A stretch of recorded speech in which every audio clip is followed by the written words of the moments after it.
सप्तशृंग जहाँ है और हेमकुंड पर्वत जहाँ है वहाँ तपस्या की थी और किसकी आराधना की? महाकाल काल कारी। वहाँ मैंने महाकाल की आराधना की, महाकालिका की आराधना की। महाकाल और काली के भक्त गुरु गोविंद सिंह जी, और आज ये कहते हैं कि हम तो हिंदू नहीं है।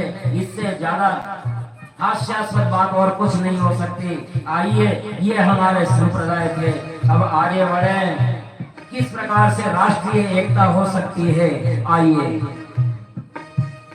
मातृभू तुझको मेरा नमन, तेरा वैभव ही मेरा सपन। वंदे मातरम, वंदे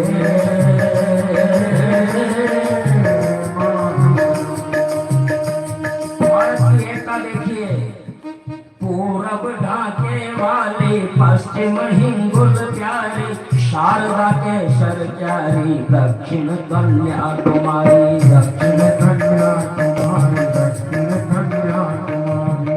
भारत के पश्चिम में बलूचिस्तान में हिंगुला शक्तिपीठ है, पूरब में ढाकेश्वरी के रूप में शक्तिपीठ है, उत्तर में पाकिस्तान अधिकृत कश्मीर में शारदा पीठ है और दक्षिण में कन्याकुमारी है।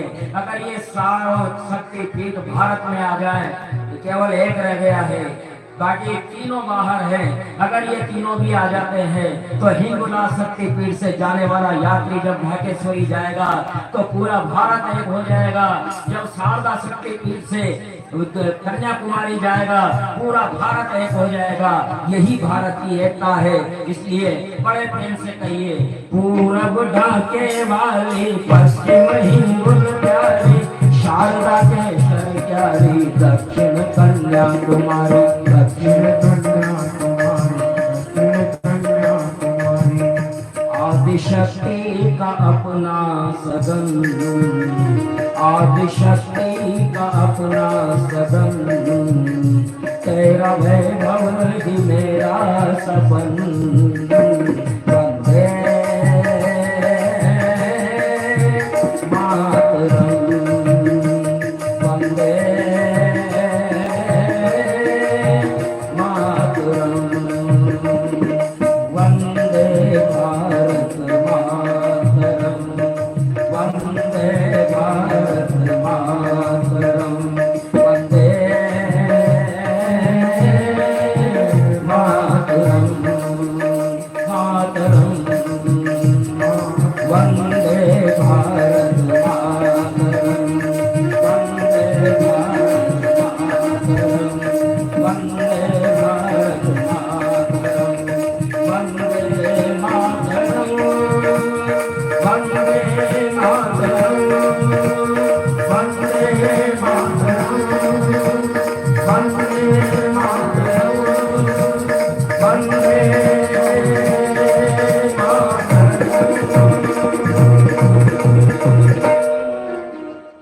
बोलिए भारत माता की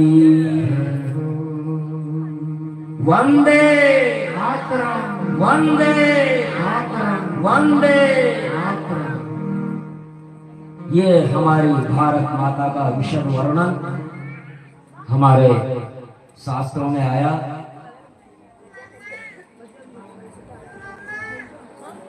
परीक्षित बोले, प्रभु तो ये भारत भूमि का वर्णन हमें ध्यान में रखना चाहिए, हमें गौरव होना चाहिए कि हमने किस भूमि पे जन्म लिया है और जिस धरती पे हमने जन्म लिया है उसके प्रति हमारे कुछ कर्तव्य भी बनते हैं और उन कर्तव्यों को सजग होकर के हमें निभाना है। अगर हम अपने कर्तव्य निभाते जाएंगे तो हमारे अधिकार अपने आप मिलेंगे। लेकिन आज स्थिति ऐसी है कि अधिकारों की सब तो चाहते हैं लेकिन कर्तव्यों को कोई नहीं पूछना चाहता। हम तो केवल उसको वोट देंगे जो फ्री का राशन पानी देगा, वो देश को बेच के खा जाए। लेकिन नहीं, अगर हमें कोई अधिकार नहीं मिला तो आंदोलन करेंगे और आंदोलन के नाम पर ट्रेनों को जला देंगे, बसों को जला देंगे, नुकसान कर देंगे। ये ठीक नहीं है। ये राष्ट्र भक्तों का चिन्ह नहीं है। एक ट्रेन को बेदर्दी से जला दिया जाता है। आप कल्पना कर सकते हैं कि कितने खरबों रुपए में कोई ट्रेन तैयार होती होगी, लेकिन जला दिया जाता है। क्यों? क्योंकि हमारी परीक्षा ही नहीं करवाई। अरे भाई, तुम्हारी परीक्षा नहीं करवाई, ये खरबों का नुकसान किसका हो गया? सरकार का हुआ है। सरकार कहां से लाएगी? आपका अपना संपत्ति है साहब, राष्ट्रीय संपत्ति आपकी अपनी संपत्ति होती है, और उसको मतलब मूर्खतापूर्ण जला देते हैं, किसी के बहकावे में आकर के अपना ही नुकसान कर देते हैं। ये ठीक नहीं है, ये राष्ट्रभक्त के निशान नहीं है, ये कृतज्ञ संतानों के निशान है जो अपने देश का नुकसान करते हैं, अपने राष्ट्र का नुकसान करते हैं। आइए, ये भारत भूमि का विशद वर्णन भागवत भगवान ने किया, ये हमें ध्यान रखें। और कुछ ध्यान रखें न रखें, ये अवश्य ध्यान रखें कि भारत माता का सम्मान हमारे पुराणों में हुआ है, और अगर हम भारत माता का सम्मान नहीं करते तो हम अपने पुराणों का, अपने शास्त्रों का अपमान करते हैं। परीक्षित बोले, आपने निवृत्ति, प्रवृत्ति, अधर्म, नरक प्राप्ति और मनवंतरों का वर्णन किया, बहुत अच्छा लगा। भूगोल, खगोल सबका विशद वर्णन कर दिया, और सबसे बड़ी बात भारत भूमि जिसपे हमने जन्म लिया उसका वर्णन किया। तो अब जिसके अनुष्ठान से मनुष्यों को अनेक यातनाओं से मुक्ति मिलती हो, नरकों में न जाना पड़े, ऐसी कोई कथा हो तो वो सुनाए। तो मनुष्य मन, वाणी और शरीर से पाप करता है, यदि वो इसी जन्म में प्रायश्चित न कर ले तो मरने के बाद अवश्य ही नरकों में जाना पड़ेगा। परीक्षित ने पूछा, मनुष्य जानते बूझते पाप करता है और प्रायश्चित के बाद भी वो पाप करे, ये तो कुंजर स्नान की भांति व्यर्थ हो गया। आप कह रहे हैं कि पाप करेगा और भगवान का नाम लेगा, प्रायश्चित कर लेगा तो पाप मिट जाएगा, फिर अगला पाप करो, तो ये तो कुंजर स्नान जैसे हाथी नहाता है और वापस धूल अपने ऊपर डाल लेता है। सुखदेव जी ने कहा कि जब तक कर्माधिकारी अज्ञानी है पाप वासनाएं मिट नहीं सकती। जब तक कर्म करने वाला अज्ञानी है तब तक वासनाएं नहीं मिटती, और जब तक वासनाएं नहीं मिटती तब तक प्रायश्चित हो ही नहीं सकता। सच्चा प्रायश्चित तत्व ज्ञान है। अब लगी नसाओ, अब नो नसाओ। अब तक नष्ट हुआ जो हुआ, आगे नष्ट नहीं होगा, ये दृढ़ निश्चय हो जाए तो फिर वो प्रायश्चित कहा जाता है। हे परीक्षित, सकृन्मना कृष्ण पदारविन्दयो निवेशितं तद्गुणराजिः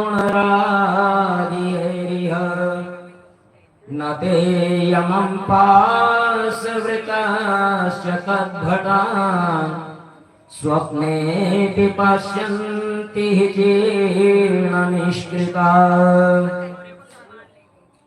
जिन्होंने भगवत गुणानुरागी मन मधुकर को भगवान श्री कृष्ण के चरणों में लगा दिया है, उन्हें यमदूतों के पास सपने में भी नहीं नजर आते।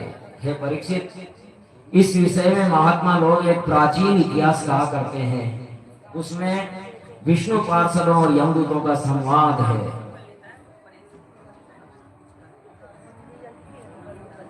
कान्य तो जे कस्ति दासी पति रजा मिला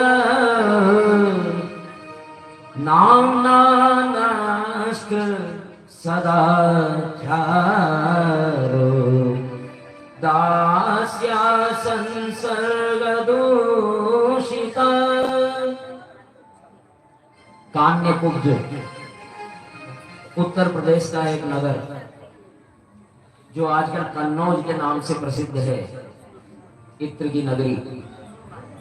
उसी कन्नौज में कभी एक ब्राह्मण रहता था जो दासीपति था, अजामिल नाम का, जो लूट, हिंसा, धोखा, निंदनीय वृत्तियों से कुटुंब का पालन करता था और वेश्या का पति था। और उसके कुछ पुण्य उदय हुए होंगे, तो उसने अपने सबसे छोटे बेटे का नाम नारायण रख दिया। और सबसे छोटा था तो सबसे प्रिय भी था। रात दिन उसके प्रेम में बंद हो जाता था,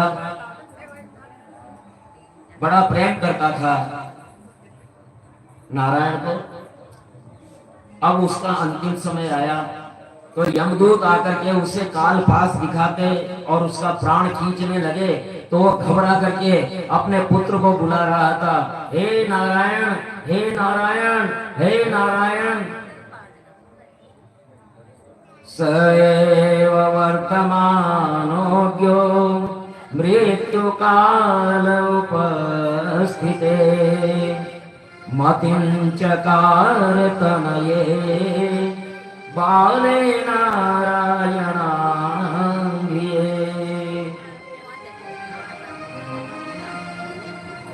अंत समय में जब यमदूतों ने उसे डराना शुरू किया तो उसने नारायण को पुकारा, हे नारायण, अरे देख तो ये कौन आ गए, अरे ये मेरे प्राण खींच रहे हैं, अरे आ तो बेटा।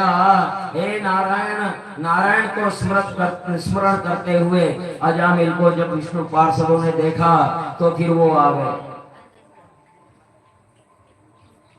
निशम्य वियमानस्य ब्रुवतो हरिकीर्तनम्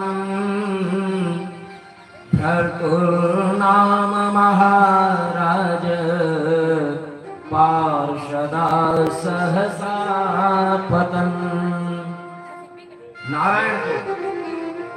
नारायण का स्मरण करते हुए अजामिल को देखा तो भगवान विष्णु के पार्षद वहां आ गए और अजामिल के प्राण खींच रहे यमदूतों को रोक दिया। हे ठहर जाओ।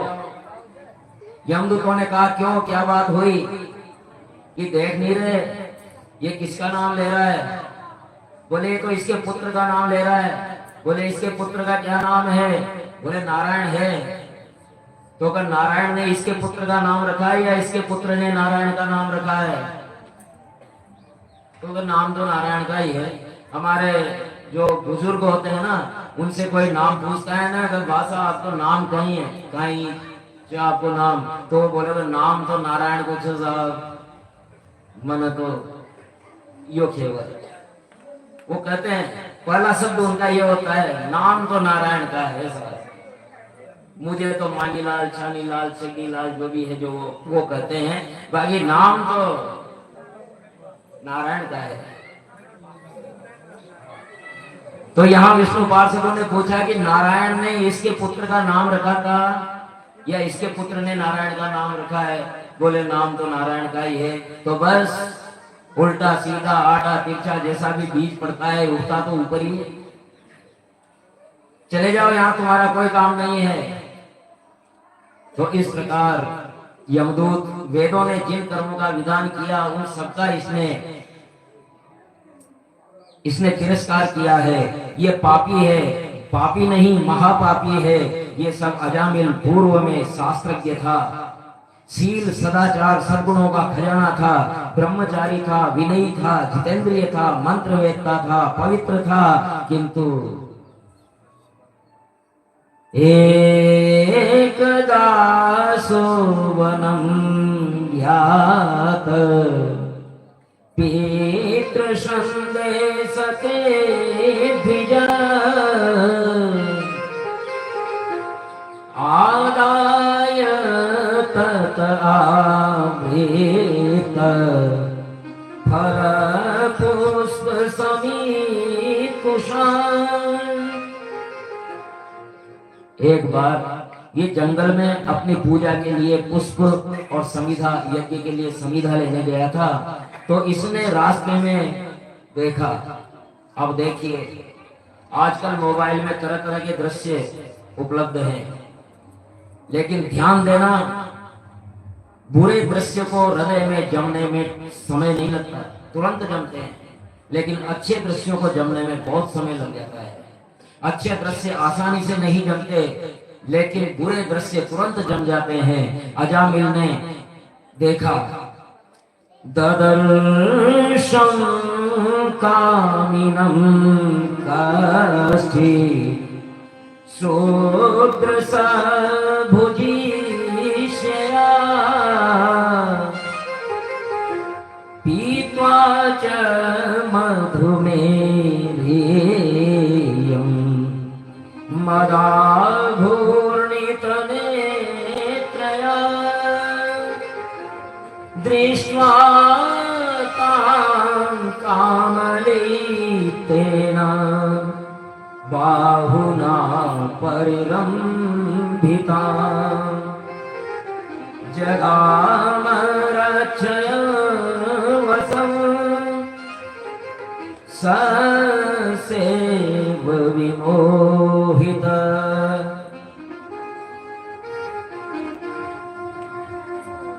हालांकि अजामिल ने अपने धैर्य और ज्ञान के अनुसार अपने काम वेग को, विचलित मन को रोकने का बड़ा प्रयास किया, किंतु असमर्थ रहा। उस वेश्या को निमित्त बना करके काम पिशाच ने अजामिल को, मन को ग्रस लिया था। सदाचार और शास्त्र की समस्त चेतना नष्ट हो चुकी थी। उसी वेश्या का चिंतन करने लगा। वस्त्र आभूषण उपहार दे दे करके पिता की सारी संपत्ति उसको दे दी, लेकिन उस उल्टा को रिझाया और कुलीन नवयुवती विवाहिता का त्याग करके, उसकी कुलीन नवविवाहिता भी थी, लेकिन उसका त्याग करके और उचित अनुचित न्याय अन्याय जैसे भी धन मिलता वेश्या और उसके कुटुंब का पालन करने लगा। और इसके पापों की सीमा नहीं है। इसलिए हे विष्णु पार्षदों, अब हमें इसको ले जाने दो। हम यमदूत के आदेश से आए हैं, ये दंड भोग करके शुद्ध होगा। सुखदेव जी कहने लगे कि इस प्रकार भगवान के दूत की बात सुन करके विष्णु पार्षदों ने कहा कि आप सत्य कहते हैं, इसके पापों की कोई सीमा नहीं है, लेकिन कैसा भी पाप करे, लेकिन अंत समय में किसी भी रूप में भगवान का नाम आ गया तो उसके सारे पाप माफ हो जाते हैं। अब इस बात से ये मत सोच लेना कि हमें पाप करने का लाइसेंस मिल गया। अंत में ले लेंगे एक नाम, और क्या, हाँ ले लेंगे ना, ले लेंगे अंत में नाम, राम कृष्ण नारायण विष्णु कुछ भी ले सकते हैं क्या? इतना आसान नहीं है। जब अंत समय आता है ना तो उसको 100 जन्मों की याद आती है, किस जन्म में उसने क्या किया। ब्रह्म स्वरूप हो जाता है, जुबान उल्टी हो जाती है। अगर उसने पाप कर्म किए हैं ना जीवन भर, और ये सोच करके कि भागवत में मैंने सुन लिया था अंत में एक नाम ले लेंगे, ये सोच करके पाप करते रहो, खूब पाप कर, जो पाप करेंगे जो नष्ट हो जाएंगे, अंत समय में नाम ले लेंगे, तो ये सोच करके वो पाप करता रहा। लेकिन अंत समय आया तो उसकी जुबान उल्टी हो गई, दुख पा रहा है, हाथ पैरों को घिस रहा है, महीनों महीनों सालों तक बिस्तर पे खट रहा है।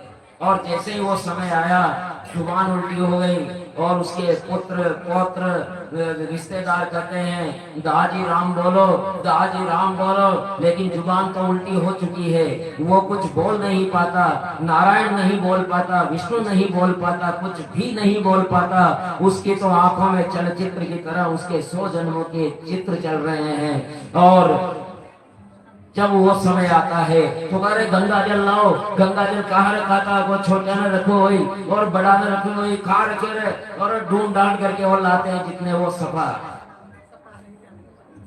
मिट्टी रह गई, मिट्टी में कुछ भी डालो। तो ये इतना आसान नहीं है। इस चक्कर में मत रहना का अंत समय में एक नाम ले लेंगे और पार हो जाएंगे। अंत समय में नाम उसी की जुगवा पे आएगा जिसका जीवन सार्थक रहा है, जिसका जीवन सत्य पर जीवित रहा है, जिसका जीवन सत्य के लिए रहा है। उसी की जुबान पर अंतिम समय राम का नाम आएगा, कृष्ण का नाम आएगा, नारायण का नाम आएगा। अंत समय में ये नाम ले रहा है भाई। भले ही ये पुत्र का नाम भी अगर रख दिया था ना नारायण, अंत समय में नहीं आ सकता था, अगर ये मोक्ष का अधिकारी नहीं होता तो अंत समय में इसके पुत्र का नाम भी इसकी जुबान पर नहीं आ सकता था। इसलिए तुम जाओ, अंत समय में ये नारायण का नाम जप रहा है। इस प्रकार यमदूतों को वहां से भगा दिया और इस प्रकार यमदूतों ने भगवान यमराज के यहाँ जाकर के कहा कि हे प्रभु, इस संसार के कितने शासक हैं, इस संसार के कितने शासक हैं। हम आपके आदेश से वहां गए और वहां जाकर के हमने उसको लाना चाहा, महापापी को, लेकिन वहां विष्णु पार्षद पहुंच गए और हमें लाने नहीं दिया, मार पीट के भगा दिया। बोले अच्छा, क्यों नहीं लाने दिया? कि वो नारायण का नाम ले रहा था। कि अच्छा, अंत समय में नारायण का नाम ले रहा था? बोले हाँ। तो भाई अंत में समय में अगर नारायण का नाम ले रहा था तो तुम्हारे कोई काम ही नहीं है वहां। अरे प्रभु, वो तो उसके पुत्र का नाम ले रहा था। अरे पुत्र का नहीं है, नाम तो नारायण का ही है। और बताओ मैं कि केवल नारायण ही नहीं, और भी बहुत सारे नाम है। अगर कोई उसका नाम जप रहा हो तो वहां तुम्हारा कोई काम नहीं है। कौन कौन से हैं? अच्युतम केशवम राम नारायणम, अच्युतम केशवम राम नारायणम, कृष्ण दामोदरम वासुदेवम हरिम। अच्युतम केशवम राम नारायणम, कृष्ण दामोदरम वासुदेवम हरिम। श्रीधरम माधवम गोपिका वल्लभम, माधवम गोपिका वल्लभम, जानकी नायकम रामचंद्रम भजे, जानकी नायकम रामचंद्रम भजे। अच्युतम केशवम राम नारायणम, अच्युतम केशवम राम नारायणम, कृष्ण दामोदरम वासुदेवम हरिम।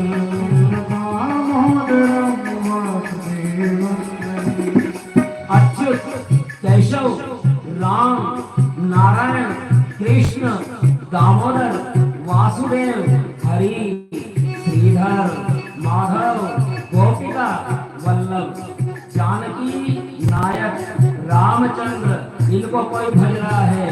और सुनो, अच्युतम केशवम सत्यभामा माधवम, केशवम सत्यभामा माधवम, श्रीधरम राधिका राधिकम, माधवम श्रीधरम राधिका राधिकम।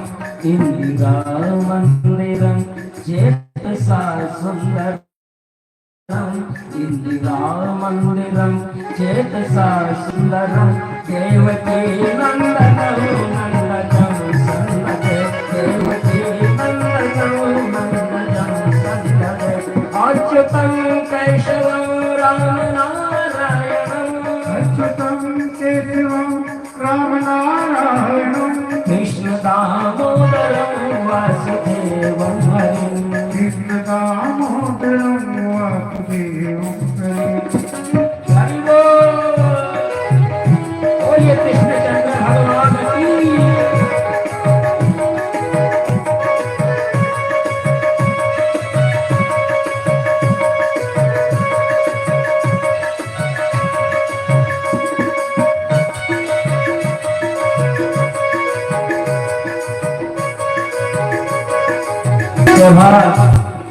माधवम श्रीधरम राधिका राधिकम, इंदिरा मंदिरम चेतसा सुंदरम, देवकी नंदनम नंदनम सन्दरे।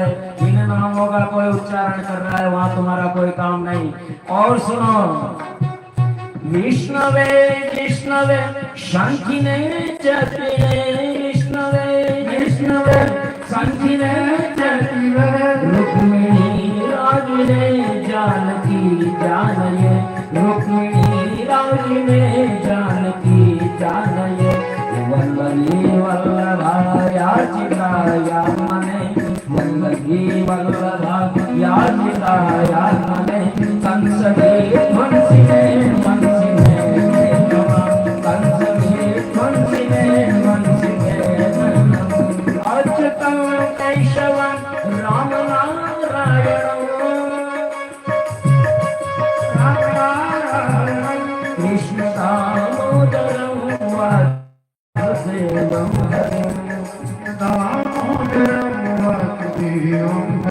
ये नाम है जिसको कोई अगर जप कर रहा है अंत समय में तो तुम्हारा कोई काम नहीं है। और अगर कह रहा है पुकार रहा है, द्रवित होकर पुकार रहा है, तरुण होकर के पुकार रहा है, कृष्ण गोविंद है राम नारायण गोविंद है राम नारायण श्रीपते वासुदेवाजित श्रीनिधे श्रीपते वासुदेवाजित श्रीनिधे अच्युतानंद है माधवा घोषधर अच्युतानंद है माधवा घोषधर द्वारका नायक द्रौपदी रक्षक द्वारका नायक द्रौपदी रक्षक अच्युतं केशवं राम नारायण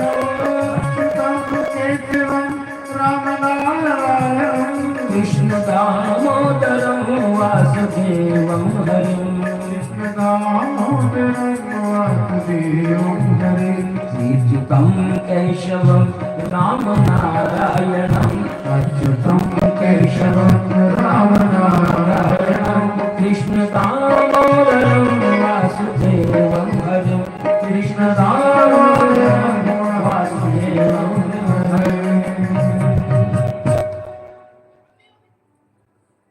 भगवान के और भी अनेकों नाम हैं। अगर भगवान के नाम कोई जप रहा है तो वहां तुम्हारा कोई काम नहीं है। नामोच्चारण महात्मा हरे पश्चात पुत्र का अजामिलोऽप्येनैव मृत्युपाशादमुच्यते। अजामिल ने देखा कि अपने पुत्र का नाम ले रहा था मैं और यमदूतों को भगा दिया, और अगर मैं श्रद्धा के साथ भगवान का नाम लूं तो फिर क्या होगा। उसके ज्ञान कपाट खुल गए और वृंदावन में जाकर के उसने भगवान की भक्ति की और भगवान का लोक पाया। अब आप कहेंगे तो पंडित जी तो कह रहे थे कि जिंदगी में पाप किया तो अंत में भगवान का नाम नहीं आएगा। फिर अजामिल के मुंह पे कैसे आ गया, अजामिल की जीवा पे कैसे आ गया? उसने तो जिंदगी भर पाप ही किया था, फिर कैसे आया? तो दरअसल ये जो अजामिल था ना, पिछले जन्म में एक संत था, साधु था, और हिमालय में विचरता रहता था। एक बार ये घोर बर्फीले प्रदेश में पहुंच गया और शीत इतनी थी, भूख प्यास से व्याकुल और शीत से आकुल होकर के ये मूर्छित हो गया, अचेतन हो गया। और उधर एक सिद्ध महात्मा भी रहते थे, तो महात्मा जी का ध्यान इस पे पड़ा, इन साधु पे, तो वो उठा करके अपने कुटिया पे ले आए, आश्रम पे ले आए, और बहुत प्रयास किया पहले पगतलियों पे मालिश करने का, किसी भी तरह से उन्हें चैतन्य करने का, लेकिन नहीं हुआ। उनकी एक कन्या थी, बेटा तुम्हें इसे अपने शरीर की गर्मी देनी होगी, अपना कौमारी इसे समर्पित करना होगा तो ये बच सकता है। तो पिता की आज्ञा से उस कन्या ने उसको अपने शरीर की गर्मी दी और उससे उसकी बचत हुई, प्राण बच गए। प्राण बच गए, लेकिन जैसे वो होश में आया उसने देखा कि कोई कन्या उससे लिपटी हुई है, तो उसको क्रोध का पारावार नहीं हुआ और उसने कहा कि हे, मैं तो ब्रह्मचारी था और तूने मेरा ब्रह्मचर्य भंग कर दिया, तू कौन है? जा, मैं तुझे साथ देता हूं, तू वेश्या हो जा। हवन करते हुए हाथ जले तो उस कन्या ने भी कह दिया, तो मैंने तो आपके प्राण बचाने के लिए अपना कौमार्य दांव पर लगाया था, लेकिन तुमने मुझे साथ दिया, तो जाओ तुम भी वेश्या के पति होगे। ये वही वेश्या थी और अजामिल वही साधु थे। कर्म ऐसी खेती है जो कभी चूकते नहीं है। पिछले जन्म के जो सदाचार थे उनका प्रभाव था कि अंत समय में नारायण का नाम आया,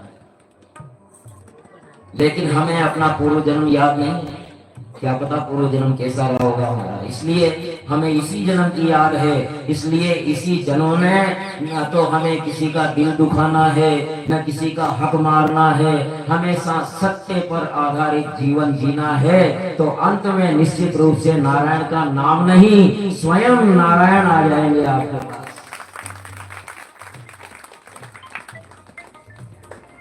बोली वृंदावन बिहारी लाल की।